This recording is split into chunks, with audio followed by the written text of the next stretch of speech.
Hello, hello. Welcome to Let's Talk Real Estate and Stuff, the podcast where we dive deep in the world of real estate investing and the random stuff that makes life interesting. I'm joined by my co-host Carlos Zamora from Carrot and Investor Fuse and BP from Ted Sysops and Mobile Home Park Operator. Hello, gentlemen. I have a Florida question for you. What is your preferred thermostat setting? He BP can answer as this. as the He tenured has as the AC. longer tenured Florida guy 69 69. All right, Carlos. during the day at all times. at all times. Yeah. I have it. I don't even have the AC on right now. I don't think. Are you crazy? Go ahead. Yeah, my my tolerance for hot is very high. My AC during the day is usually set to 76, and then when Good I go God. to bed at night, I usually put it 69, 70 to have it cold. Okay. That's So- weird, but yeah, That's what. What'd you say? warm. That is so warm. I would not like it in Carlos's house. But I do hot yoga every day in like 100 I- degrees, so I feel like my yeah. tolerance is high. What do you keep it at, John? 68, and my AC is gosh. currently dying and needs I either love a, it. a repair or replacement. It depends on the age. It's 15 years old. Yeah, it's probably going to need to be out. I mean, I have some in my park that are going. Like, I'm replacing one that's 22 years old, 23 years God. old right now. Yeah, I mean, my old house had one that was like 20. It was from 1994 or 5. I didn't replace it until 2020. I mean, they can go if you service them. I typically so 69 is my preferred. If I can get it down to 67, like then I'm wearing like sweaters and hoodies. But it's tough because my mom lives with us and she's an old lady, and it's like so it's It's a too constant cold. battle. Yeah, it's a constant battle. So right now we're keeping it around 70, 71, which for me is still okay, but it's just not where I like it. And I'm in an old house, so you have to have it a little chillier. Yeah. So 69-ish is like that perfect, like you can wear sweatpants and a t-shirt type thing. Yeah. Comfy. Yeah, that's what I like too. And yeah, it's getting up to like 74, 76. I don't want to be right hot now. in my fucking house, okay? Like if I want to Yeah, be hot, I'll just go exactly. outside and sweat my ass off. And I don't want to be Exactly. walking around like in fucking butt naked because that's the only way to be comfortable. I want to wear clothes and not sweat. I'm You glad guys I'm are not you guys crazy. are gonna laugh and maybe think I am crazy. It still feels a little chilly in here, and I don't think it's accurate, but I have it turned off right now. It says 78, but it's That definitely is I would not. die. So like when we Can't would do go, that. when my mom, It's definitely not 78. my grandma, It's reading right dude, now. that's atrocious. Brittany's parents, her grandparents, when my mom lived with my grandmother, bro, going over to those houses, like Brittany's grandparents were the worst. It'd be like 80 degrees in there. No. I would be like sweating. It was the most uncomfortable. Christmas there was so uncomfortable when we would go down, and it's December, so it's supposed to be nice and cool. But bro, like my parents mom, are like that. It's the worst. yeah, and like her parents even keep it up pretty high. I mean, they're not old, but like it's still not. My parents will have the doors open and the AC turned off, and like Yeah, that's the my end of mom. April, and I'm like, That's my no, mom. no, guys, what are you doing? And she'll be wearing like shorts and a tank, being like, Yeah. "Oh, this is like the perfect weather." I'm like, I'm fucking dying. Yes, I'm glad I'm not crazy. Now, have you heard the thing about don't change your thermostat temperature? It costs more energy to Yeah. change for the air to go up and down versus it just staying constant. Yeah, I keep it constant. There is Yeah. no. Is that true? Like at night? That's Like what I I'm should trying just. to figure out. I was like, we were like 72 during the day, and then we go down to 68 at night, and I'm like, I'd like to just keep it at 68. And am I gonna save money doing that? That seems crazy. Shannon's looking at me like, yes, this sounds like a good idea. And I'd be in sweatpants and hoodie, and borderline winter jacket every Keeping it day. at the same temperature is definitely better, in my opinion. Is it really interesting? Yeah, because Right. the AC is constantly working. So once it keeps the temperature, because you're reconditioning, right, the air inside the home essentially. The whole air, yeah. Yeah, and so it's recycling. That's what the return is. The air goes in, and it's So if it gets like, if you let it go up, and then it's got to work so much harder to get it to go back down versus just like gently keeping it. Because the thermostat for the temperature of whether the AC system is going to work is inside. So once it's set at that, it stays there and only clicks on whenever it needs to. But then if you let it go back up, then it's going to stay off. It goes back up, but then you want it to go back down, so it has to work to bring it back down. It works harder to bring it back down. So yeah, I mean, it's easier to keep it at one. It's a little tough in the winter because I have a manual when I have to switch from heat to AC. So I miss it because I'll go to bed and then you wake up. It's like then you got to reset it and switch it from AC to heat. We barely. What about just keeping it off? What if like right now I had it off?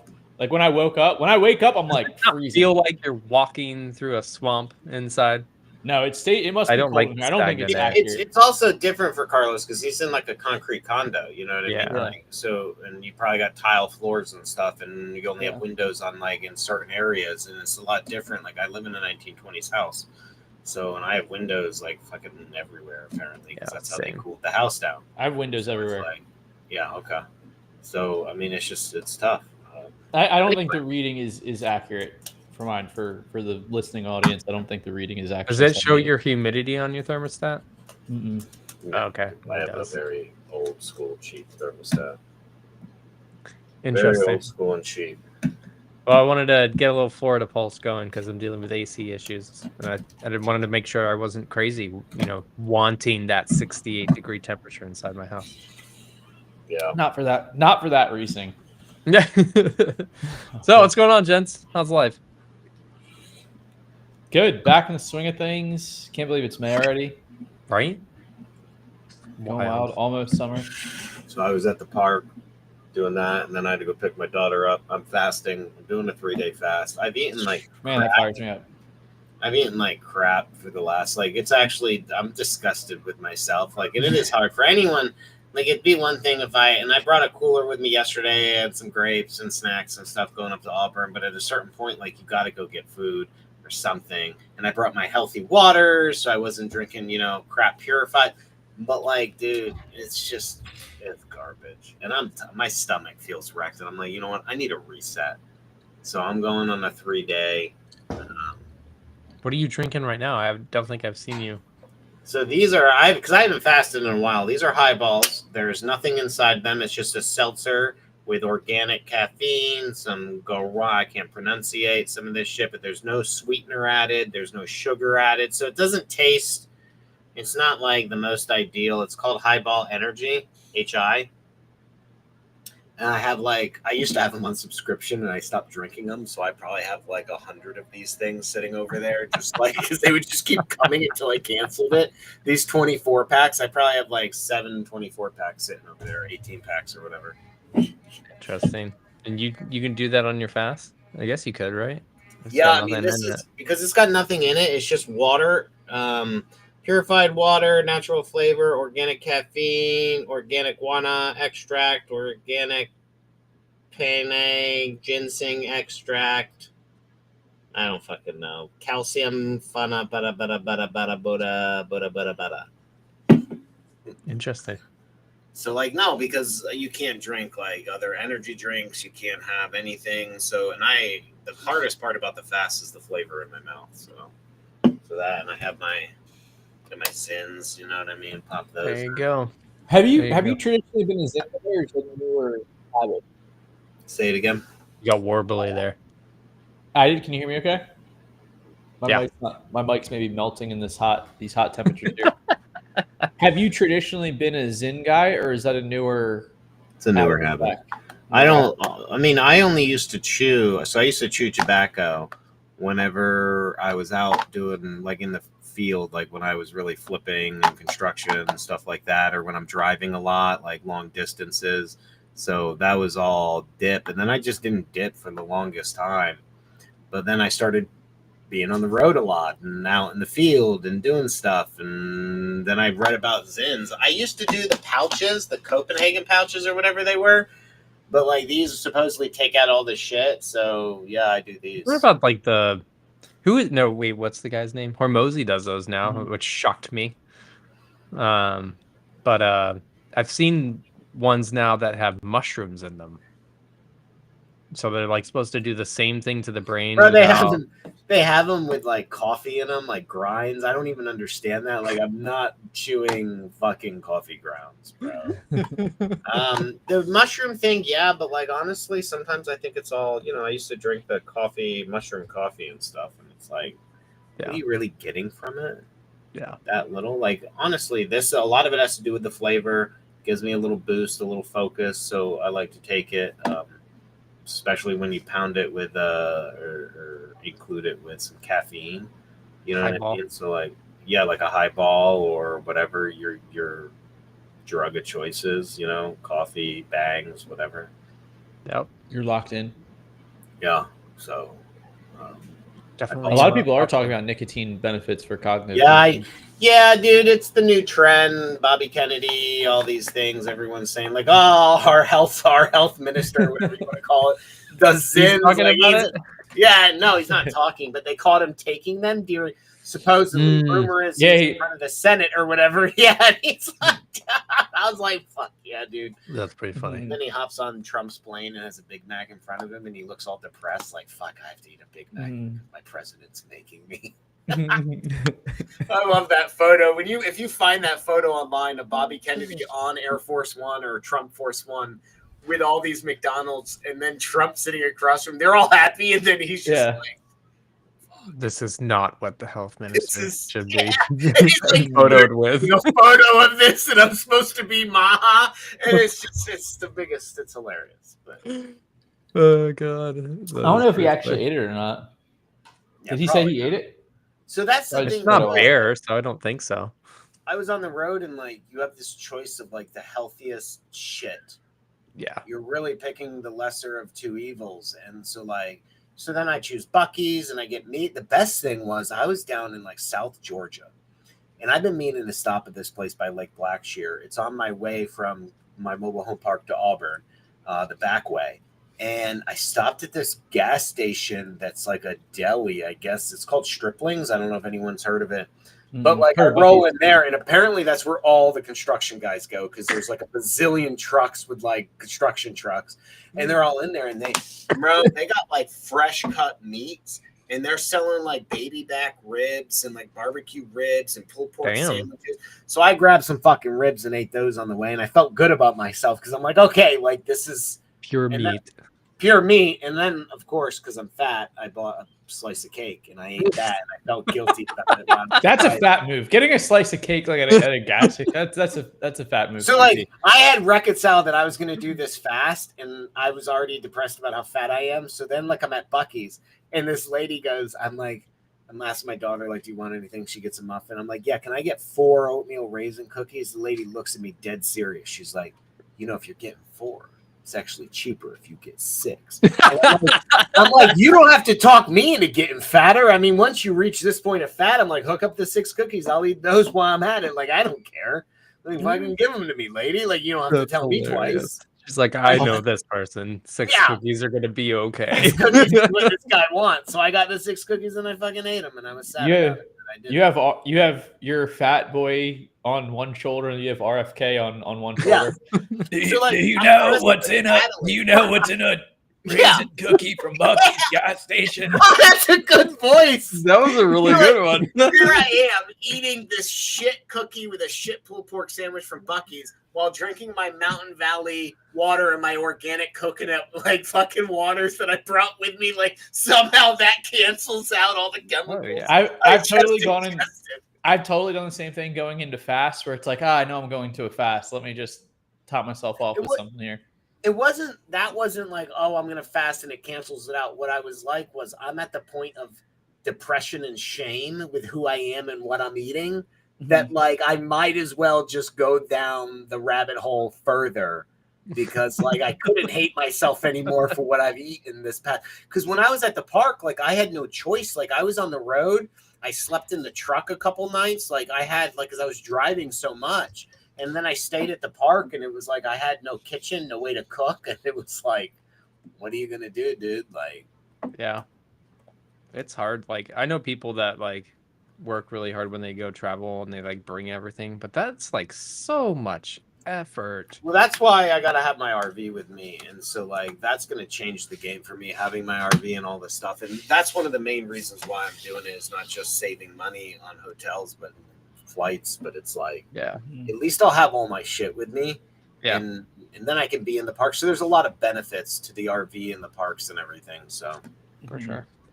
It's interesting just staying disciplined while traveling, but it's also interesting even if you're at home or a normal environment, how you see different behaviors you do when your willpower starts to go down just from different things, whether you're traveling or fatigued Stressed. from the day, So- stressed, how that all plays a factor. And eating is one of the big things, and it's related to the second brain in your gut too. Yeah. Like all the neurons you have in 100%. your stomach is like your first. They say that's like your first instinct of decisions you make a lot of times. So it wasn't until I was really cognizant of those things existing that I could actually place a name or a cause to the effect. But like I have noticed, because I have taken on with this park, and I had one employee who had to leave, and then my other one has some type of fucking disease and now can only work half hours, and I'm scrambling right now doing everything. I have noticed that stress and the pressure of handling. So again, I signed up for it. I get it. It's entrepreneurship, but it's a real thing when what it does is it really lowers your willpower in other areas. Yeah. And it truly does. And then all the decisions I make on top of it, because now I'm making more decisions than before, lowers your decision-making like quality. Yeah. And it's like you hit this threshold of decisions. On top of that, the stress and the pressure of doing everything else because of that sudden change in my employee structure is now like the willpower I have. I've noticed, and like that's why I was like I felt like guilt and shame. Like I'm just like eating like crap. I have no willpower to say no. And it's like I needed a reset, and like definitely need to hire some people. Like this change in my employee structure for the parks has definitely crushed me. And it's like, dude, I'm debating on who I'm hiring first, and that's a battle in and of itself. It's always the struggles that help you realize how to solve them, right? Yeah, but like The pain it is real. Yeah. But like entrepreneurship, when you look at like entrepreneurs of why so many of them are fat, right? And like eventually, like once you get money and you hire employees, Then you can get focus back on in- your you get look back at into shape. Bezos and Zuckerberg. Which is why I think it's a crock of shit when you have all these influencers like, you gotta be healthy, run your business. Like, fuck Sam you, Martell. dude. Like, Yeah. yeah, like you're in the grind. You're a fat piece of shit who hates himself because the decisions you're making and the stress have worn out your brain to a point to where it's really hard. Plus, the money is not there. You're usually not paying yourself. You're paying your employees first, all that. So you don't have the money to like do all this shit that you need to do. Yep. So, anyway. We had a whole podcast talking about that cycle. That was a We fun did. one. I Way think back we in did the that day. a while ago. But like I'm experiencing it again, and I listened to a Chris Rude podcast with a mobile home park guy, and they were talking about it, and they were talking about like employees and hiring and the entrepreneurship and stuff and the lies that influencers. You know how Chris Rude's all about hitting the influencers where it hurts. Yeah. But I was like, yeah, dude, 100%.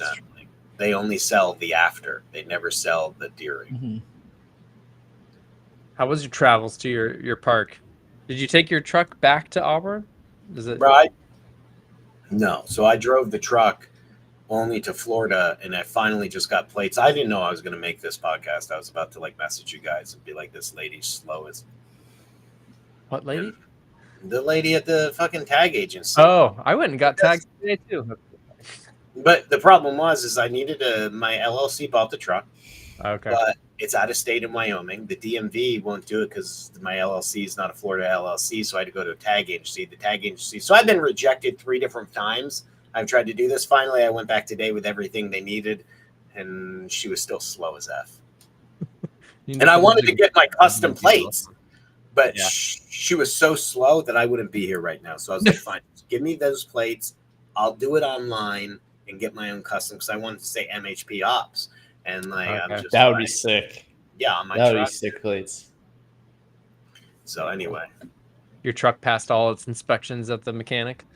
No, bro, my truck's fucked. But I gotta fix things. It's I don't want to get into this is not a mechanic show, but like I gotta do some stuff to it. It's a great truck, and like the guy was making fun of me.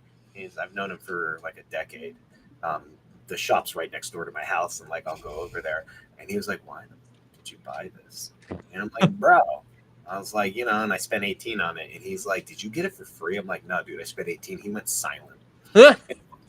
One of his guys at the shop, when he was like, "How much do you think he spent on this?" The guy's like, $25K. And I'm like, no, he's like, those things are worth it. And like, but it definitely needs some stuff. So I got a deal on it, I feel, but I got to do some stuff to it to really get it tow ready, upgrade the brakes. I need a new fuel pump. I probably need a new turbo. So I'm going to do a lot of it myself, but I'm not going to do the brakes myself. So I'm going to bring the brakes down. Cool. And then hopefully by June, maybe in 2 weeks, if I can order the brakes this weekend, get them put on, I should be traveling in the RV up to Arkansas and stay there for 2 to 3 weeks and get that all situated. You got the RV too? If these people would fucking respond to me, I'm tracking 3 right now. New Smyrna, Orange Park, Gainesville. The one I want is in Gainesville. You want me to go do an inspection for you? Yeah, just send John out there. Like, John, I might need you, but the problem is I don't trust people who, what I've learned on Facebook, buying my truck and looking for my wife's SUV now too, is if you're not going to, I'm going to spend like whatever, let's just say, like I spent $18K on the truck. Mm-hmm. If I'm going to spend that and travel to you and you're not willing to go get more photos than the 10 you put online and send me some walkthrough videos, I'm not going to chase you because that's a sign of something, of you not caring about damage, of you trying to avoid it, or you just being a lazy piece of shit. So I'm like, do you have more? Motivation. You want a motivated buyer or seller, motivated seller. And I get it. You get fatigue from dealing with the people on Facebook asking you all these questions. But bro, like, you should be ready with everything on deck. So when somebody asks you, you just send it to them and be done. Yep. So I'm chasing 3 right now between like $9,000 and like $13,000, and hopefully I can scoop one of those up. I'll go do an inspection for you. You let me know. If he responds, I'll have you do it. I'll just ask you and be like, Brad, it's over here. Because it's ideal. 2 beds, 2 bath, 37-foot RV, pull behind. It's what I want. But it's not a 5th wheel? No, the 5th wheel. So I'm going bumper pull because to do the 5th wheel, I just don't have the time to get the new hitch installed, all the shit installed. And they're more expensive. So, I'm just going to get this thing and be fucking done. Nice. So, how's your new park? What's your thoughts? Good purchase? Oh, yeah. Piece of shit, but good purchase. I got a lot of work to do, dude. Like, apparently, like, I got a pedophile living in one unit I got to fucking deal with. I don't know what type of background check this lady did, but I found out a lot of stuff. I knock on rule of my parks. Okay. You guys can ask me questions if you want, or I could just talk, but knock on every single door. Yeah. Talk to every single tenant. Don't avoid it. And how many did you speak to while you're there? All of them? Every single one. Nice. No. There was 2 that I did not get a hold of. And so I talked to 41 people, 41 families. I pulled in on Friday with my truck. And like literally just had people in the office parking lot waiting for me, not knowing when I was going to get there. So I pulled in around like 1:30 and there's people just waiting in the parking lot at the front of the park. Like residents? Okay. Because I had sent out letters saying I was going to be there, and they know there's an office on site. There's a commercial 4,000 square foot commercial building, 3 apartments upstairs, office and storage downstairs. It's clutch. Nice. It's fucking nice. They were there waiting. So I met like 12 people my first night. The next day I knocked on everybody else's door and I asked, do you have any complaints? What would you want fixed? Let's talk. And so that's when you get the stories. Like, and you're still going in, not saying you're the owner, right? We've talked about this in a previous podcast. Yeah, I mean, nothing's changed. I don't lie about it. Like, I'm not gonna lie to them, but technically, in my mind, I don't own these parks, bro. Like, I'm not trying to pass off that I'm this dude who owns all these parks. I'm just a steward of capital. Okay, like I answer to people. I'm just an employee. Yeah, do I have equity? But I don't have nearly as much equity as some of the guys who gave me the money. Right. So, like, really, I'm just an employee. I'm the manager. Yeah. So I tell them that. I'm like, no, I'm just a manager. But if someone straight up says, do you own this? I'd be like, yeah, sort of. But technically, I'm just the manager. I'm the guy on the ground. But I don't go around saying, like, I'm the owner. You're going to do this. Yeah. But I also don't correct them because I just don't feel like getting into the legal structure of my. Here is our document. So anyway. So what did you find out by talking to all those tenants that you didn't know before? So I got to call the seller, but apparently she has meters underneath all the homes that she got mad about because she wanted to bill people for water. But what you find out when you bill people for water is water bills aren't really that high. They're like $4, $12, $20. And so I guess it didn't cover the cost of the water because it just doesn't. So she never used them. But if they're there, I can use them because I have a different structure. Our water structure is, and if you look at your bill, you have it too. But so many mobile home park operators don't do this. And I was taught this by a very experienced operator. So when you pay your water bill, you have your use and then all these fees for maintenance and all this. So I charge use and fees. We call it maintenance, line maintenance fees. So I get 100% recapture because I make sure I divide and figure out what like my total bill is. And I say, okay. And I also call the local county and I say, hey, if I'm buying a house in this area, what are your water fees on top of use? Yeah. And I'll try to match that. Same thing with sewer. I'll charge a sewer maintenance fee. Even though it's paid for by us at the city level, I charge a fee for that. But she didn't want to because I guess like she realized it's easier just to charge a $35 flat fee than it is to go through all of that. So did she have the Wi-Fi meters? Supposedly, but she never cool. mentioned it. And when I said I wanted to put meters on it, she balked at it and said I just do a flat fee, never mentioning that she had meters. So I have to call her and find out. That's cool. So, but yeah, I found out there's pedophile one. How did the residents know that? That's kind of scary. Yeah, apparently it's the son of a resident that's there that is a pedophile, and they've caught him behind trailers peeking through windows. So like, I'm just gonna have to deal with all of this. One of the units, I guess, over the winter after I visited, snow collapsed the roof, so I got to demo that. I have people complaining already. Apparently, one lady. So this benefited me. When you take over all previous leases, debts, and you take over all payments owed on homes that they're paying on to buy. Apparently, the previous owner wouldn't give the lady the title. And she was on a 72-month rent-to-own contract, and that expired like a year ago. But the lady kept paying on the home. So she comes to me with like all these documents. And I was just straight up. I'm like, listen, lady. I was like, my business is not to take money from people or to steal things from people. If you own this home, like, I'll give you the freaking title. Like, I could care less. Like, it's yours. Like, it's yours. She should have told me about it. Yeah. But like, I was like, but I can't do anything about the $8,000 that you've paid over the amount you should have paid. Damn. Like, that's not on me. Like, you need to go and talk to her, and she's not going to. So I came back, checked. She was right. Called her up. And I was like, hey, home's yours. Give me a month. When I get the title in the mail to me, and next time I'm up, I'll bring it and I'll hand it to you, and the home's yours. But now we get to do a new lease, and now I get to put her at market rent, which helps. Market lot rent? Market lot rent and all my bill backs. So before, there was just a bill back for water and trash and stuff. So she was only billing back $60. Me, I have like $100 bill back. I'm billing back for water, sewer, trash, and lawn. So now I get to dump all those on without having to like slowly get them up. And she's okay with it because she went from paying like $750 to now only paying like $515 or $505. Right. And she's happy. She's like, yeah, I'm saving $200 and some bucks a month, and I own my own home. Yeah, not a bad deal. So not a bad deal. So just some stuff like that. A lot of people complain about everything, so you just got to deal with the complaints. So cool. A day in the life of an MHP operator. Better start than your Georgia park. Yeah, I have one person already leaving, 2 people leaving.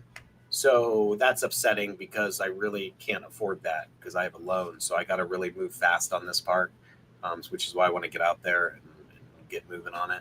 But like one guy's, So when you structure it, right, like you don't want a rent to own that is so long that people never see the end of buying that home.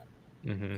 So one guy's leaving because he's like, I've been paying on this home for like years and I still owe basically the same amount. And so I just bought a property and I'm building myself a house. So I'm leaving in like a month. And like, you guys can just have the home. Because he's like, I'm never going to own it. And he's not wrong. Like she wrote 10-year, 20-year fucking payment Oh, plans. jeez. And these people, like that 72-month one was the right one. Yeah. You should have it between 5 and 7 years because they can see the end. And they Yeah. won't just ditch the home. I don't want the home back. So, Mhm. like, you know, I'm losing him and another person. Same thing. They're on a rent to own, but we got a, like, literally the day after I got back, I got a message from another property manager that they're applying to live there and I need to answer these questions. And I was like, okay, so that's 2 people gone. Interesting. Well, it'd be fun for you to get up there. Deal with it then. Yeah, it's not going to be bad. So excited for that. And then I drove back and I stopped at my Cordell Park. It's exactly a 12-hour trip. So in my truck going, because my truck doesn't go over like 75. So drove Starts that to shake and fall apart. No, I didn't hit that point, but like it just needs a new turbo, new injectors, stuff like that, and I should be fine. But drove back there, met the cops there at a house, have a domestic dispute going on when I was there, and I was like, fucking great. Like, you know, found out I got drugs happening. I thought I kicked out all the bad elements, but apparently I got one more, so I got an eviction to do on one more person that apparently is bringing some riffraff into the community. So, you know, just the like, day in the life. Yeah, it's like, dude, like nothing's easy. Now you understand what I'm talking about, like the decision fatigue. Yeah. It's just like without, and I'm doing it all because of the employee situation I ran into just in the last like 30 days. Yeah. So, you know, but I love it. So I'm just dealing with it. And, can't wait to get the RV and I'll be knocking it out. But I guess the biggest thing is pride. A lot of people have taken advantage and like, so you really have to do evictions or chase people down. And when you're really bogged down, you have a choice.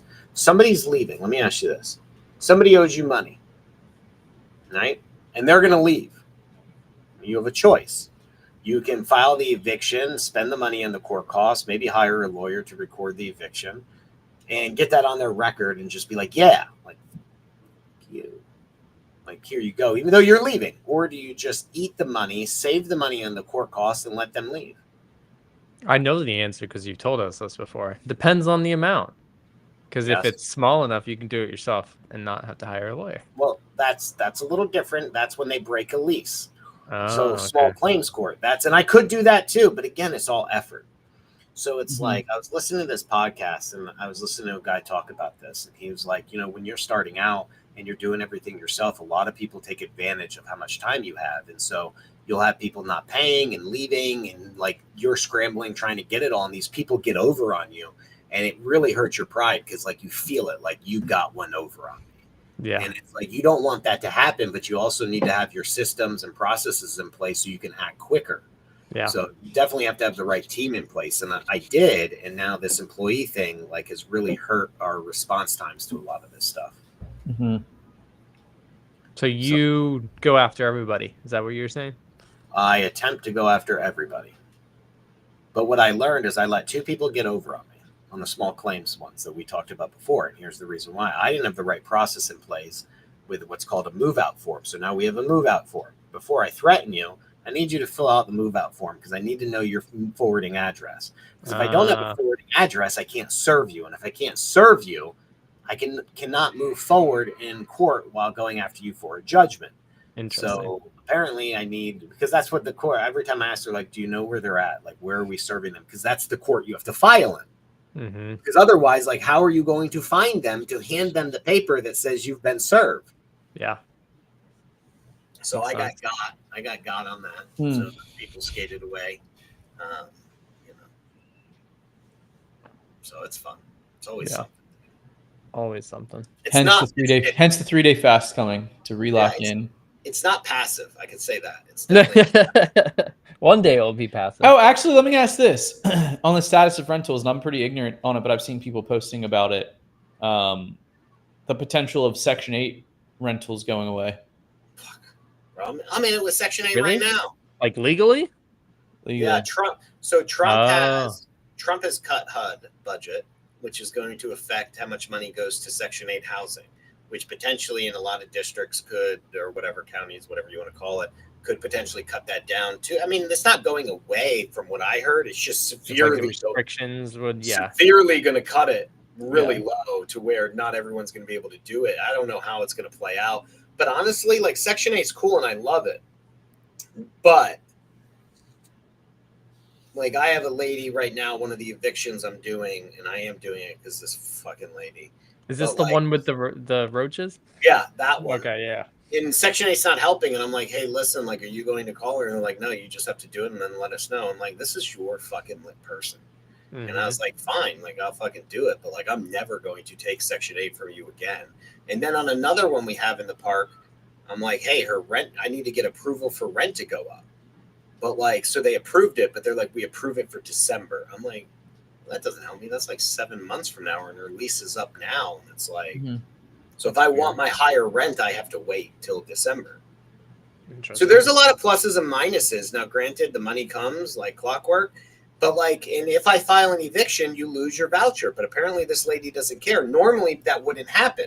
I've had Section 8 before where there's like they don't want to be. They want to stay because they're getting housing through Section 8. If I file any legal action against you or have any issues with They can't just go to another place with the same voucher. because if I tell housing authority and I show them that I filed an eviction, at least in Benton County, right? Like if I do that, or in Saline County, Benton Housing, they'll lose their voucher. And so apparently this lady doesn't give a shit about losing her voucher. And so that's not helping me. Normally that's the carrot and the stick, right? Like, and so they'll just leave voluntarily or leave when asked, and I won't file anything. They'll keep their voucher and they'll move on. This lady does not give a shit. So now I'm back to treating it like a regular tenant, like a regular eviction. Yeah. So do I care that housing authority or Section 8 is going away? I don't give a shit. And honestly, how many people have Section 8? Do you think in the United States? I have no idea. A lot. A lot. It has to be a lot. When we were talking about Florida stuff at the beginning too, I would love to do some Florida real estate pulse market too to see what's going on. Because I think this quarter, Q2, we're in Q2 now, almost halfway through Q2. I think that's when they were anticipating a lot of foreclosures starting to happen. All I know is there's a lot of supply on the market. Yeah. There's just a lot of supply. I've noticed a lot more houses coming on the market, a lot of signs in the yards. There's things that I haven't seen for years. So there's definitely supply, and I've seen a lot of price reductions. I see open houses happening again, like things that weren't needed for the last few years are now all coming back, at least in this market down here. Rents have settled down too. But, you know.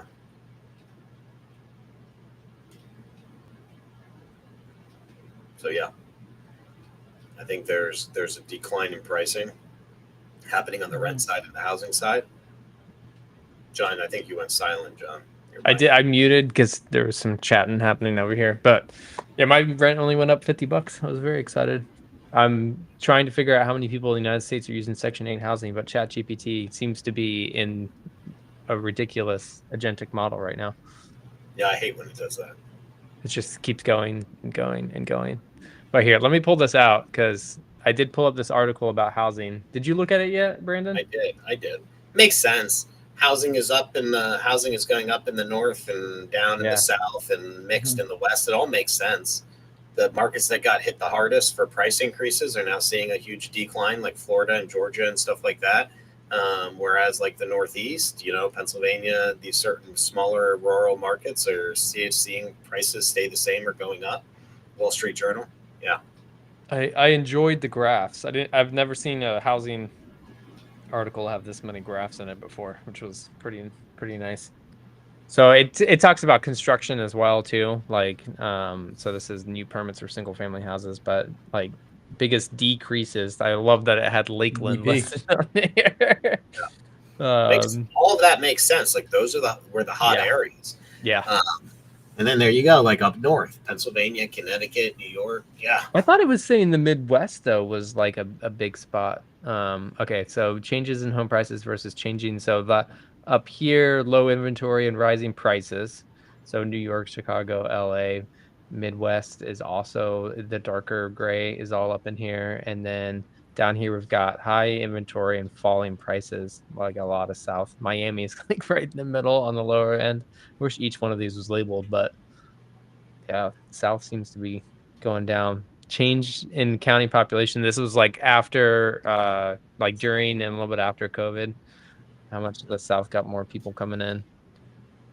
Permits for new single family houses increasing. It's hard to tell where it's increasing in that graph. But this one was interesting. Share of outstanding mortgages with rates below 4%. So these are people that got a mortgage like pre-pandemic and a little bit into the pandemic, right? Mhm. I would have thought Florida would have been a lot higher because we had so many people moving in during that. Yeah. But I don't know. California is huge. Yeah, I mean, I definitely think real estate's going to be struggling for a bit. I mean, I know apartment rents are going down. A lot of people have some problems filling occupancies. I've seen a lot of, like, even locally, I've seen a lot of, those people who sit outside and spin signs and stuff. And I've seen a lot of people doing that in front of apartment complexes saying now leasing available units. I've seen signs like stake signs out in front of apartment buildings saying available home, available units. You know what I mean? Like stuff I had not seen for the past few years. We don't really have a problem with that in our parks, though. I mean, definitely have the demand to fill them. I just have people not paying. I have issues with jobs. I did lose, and I found out in my Georgia park, I was talking to one of the ladies when I was out there the other day, and she was like, yeah, that guy, he got deported. I was like, Trump got him. So this is 2 people my president has deported from my park. I've lost, Really? That's I've kind of lost wild. people. I've known some guys who lost handymen and stuff like that. So like definitely getting hit on that end. So, Well, let's see if ChatGPT is answered. Okay, ChatGPT is finished answering. Quick housing, tenant Section 8, about 2.3 million households, roughly 5 million people altogether. And then project-based rental assistance is 1.3 million households. So in total, an estimated 7 to 8 million people, or 3.6 million households. That's still a really small portion of the population and housing, I would imagine, right? I mean, it is, but it's still a lot of people, dude. I mean, again, you have to qualify for it. It's all based on income. But I also know a lot of these people hide income. So yeah. Take cash. yeah, I mean, I've talked to some people who are like, yeah, I can't do that because it's going to mess up my food stamps or my housing voucher or my social whatever I'm getting for my money, and they're all playing a game. Yeah. Interesting. I heard those Medicare cuts are coming too, with shrinking the pool or the how do they phrase that? Like it's harder to get in, whatever it is. I don't know. I'm not opposed to it though. Like I get it. Like listen, I know. Like I don't agree with everything Trump's doing or done or says, but at the same point, like I stand by the fact that I want to help as many people as possible with as many programs. But if we can, it's the same thing with your house budget. If you can't afford it, these things are luxuries. As a nation, we can only help people if we have the income to do it. We shouldn't be going into debt to help people. It's not my responsibility to pay more money to help other people because the country can't make up that deficit and to continue to go into a deficit so my grandkids get F and we collapse as a nation. So like, I get it. Like, does it suck? Yeah, it sucks. Medicare and Housing Authority and all these programs that were helping people are going down. But like, Get it live. No, I think it's. I don't know who that is. Probably a vendor. I don't disagree with you. I'm just waiting for the defense audit. No, that's never a good thing. Well, what about why not? Thing is, what if they get rid of like the IRS? I think they're having a meeting today or Monday. They already cut them by a crap ton of people, right? I mean, that'll hurt me too if we get rid of taxes. that will hurt you? I mean, a lot of what I do has to do like why you buy a mobile home park. My sales pitch is the offsetting Oh, of yeah. taxes. You know, You you talk get about investors? depreciation, Oh, a bonus lot of investors, depreciation. yeah. You get bonus depreciation. You're writing off income, but if that goes away, it now becomes less about how I can offset your income and just more about the return that you make. So, mobile home parks provide these two benefits. That's Real a good estate point. does in general. Mobile home parks do more than regular real estate because of the way mobile home parks can be cost segregated and bonus depreciated out and accelerate the depreciation based on the personal property in the homes. So it will definitely hurt, but I also support it. So yeah, let's get rid of taxes. And I also hope DeSantis gets rid of property taxes. And the argument with that is, well, you know, that's going to go into sales tax. They'll up the sales tax to make up for it. But then everyone's complaining, well, I don't own a home. Well, you know what? You may not, but I've been footing your fucking bill and you don't own a goddamn home. Now it's just equally distributed across everybody in sales. Yeah. And you're using the roads too.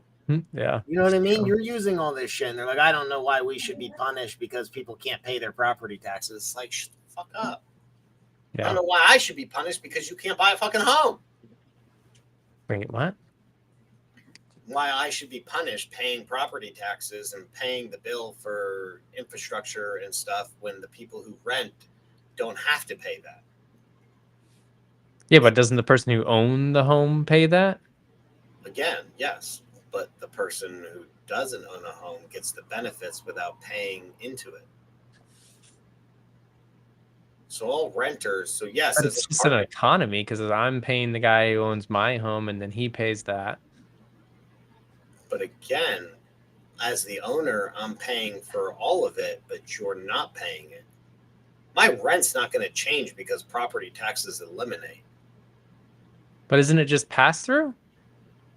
It's not like I'm living here for free and not paying anything. Yeah, but you're paying it, and the owner.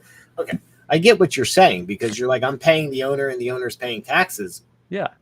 But if there was no property taxes, I would not, as the owner, I would still not have to pay for things that you use. I don't understand. If I was not the what? If I was not the owner, what? You were saying if there were no property taxes, then I'd still be paying my rent and the owner Now wouldn't. and so now it gets it more evenly distributed across groceries or whatever you buy Yeah. locally, and the sales tax goes up, and now everybody, including the property owner, including the renters, everybody is paying towards that. Yeah. You actually should probably make more money that way than if you just do property taxes. But the thing is, what it comes down to is like, why should I have to pay a perpetual tax, a perpetual fee to own my property when it's all paid off? Yeah. Mhm. It's not No, my no, no. property then, because then you could take it from me. Like, for example, that wholesale deal. Yeah. She lost her home for not paying taxes, but that home's paid off. Why should Yeah, she that's lose pretty her wild. home for things? Because why? To pay for a bill for people because other people don't want to pay a higher sales tax? I believe it should be a sales tax, a higher sales tax to live in an area so it could pay the bills. Just like how we don't charge income tax because we make our money off of tourism and stuff and tolls and everything, right? Like those things all play into it. And now, and when you come down as a tourist or whoever you are, all those things are going to help pay the infrastructure because we're going to charge what, 8% or not? I don't know what it's going to be, but a higher How does sales. that work in like the great state of Alabama where nobody visits? They don't get tourism tax. Well, technically, exactly, right? But they also have an income tax. Yeah, I guess that you're right. So that it is still like separated per state. Yeah. I mean, it should be up to the state to do what they want to do. But again, if we have no property taxes, then house prices are going to go up. Good point. No income tax, no property tax. Everyone's going to want to be in Florida. Just 20% sales tax on groceries. Yeah, I mean, I don't know what it's going to be, but I support it either way. I think I should own my home. Once my home's Mhm. paid off, I shouldn't have to worry about me paying a tax and potentially losing it if I don't have that money. Like if I'm 80 years old, I shouldn't have to keep worrying about paying on my fucking home. It's paid off. It should just be my home. Yeah. Should we not have tags for vehicles either? I'm not arguing. I'm just like, what's the difference? I mean, obviously the price is a giant difference, right? but isn't it the same concept? I don't know. Well, you don't pay a tax on your vehicle. You pay for Isn't registration. tag? Yeah, isn't that? Yeah, isn't it but- classified as a tax. But they don't come and take your car if you don't pay it. You just Can't drive it. drive it. But they're not taking it from you. True. It's your car. True. If you want to drive it on the roads, then yeah, my house, if I don't pay you, you will take it. They don't just say, oh, you can't live in it now. They just say, it's now my fucking house, and I'll sell it on pennies on the dollar Yeah. to get $2,000 because you didn't pay me 20 grand or whatever. You're going to lose your $800,000 house or whatever it is. Government economics is confusing. Yeah. Taxes are confusing. Which is why I think it should be simplified. No income taxes, no federal tax, no property tax. Just charge the corporations. As a business, you should have to pay your tax as a business. 15-20% makes sense. And then charge me on my sales tax. You're already getting me on sales tax anyway. Yeah. I just don't see why, because it's like I got to pay when I buy my house. I have to pay yearly to keep my house. And then when I pay my house off, I'm still paying property taxes. When I sell my house, I have to pay taxes. When my kids inherit the house, I have to pay taxes. It's like it's never really mine. Mm-hmm. I wonder how other countries handle this. I don't know. Interesting stuff. Anyways, I think that's about it for today. Yeah. Lock and load. We got a guest coming on next week. Top Sweet. P. We do. We do from. I'm forgetting the name of the pad split. Oh yeah. So we have a fun debate with him and BP. BP will be fresh off a 3-day fast, super sharp. Yeah. Zinned up. Ready to go. Be ready to roll. Ready to go. Awesome. All right, guys. Well, we'll see you next week for Pad Split. Have a great weekend.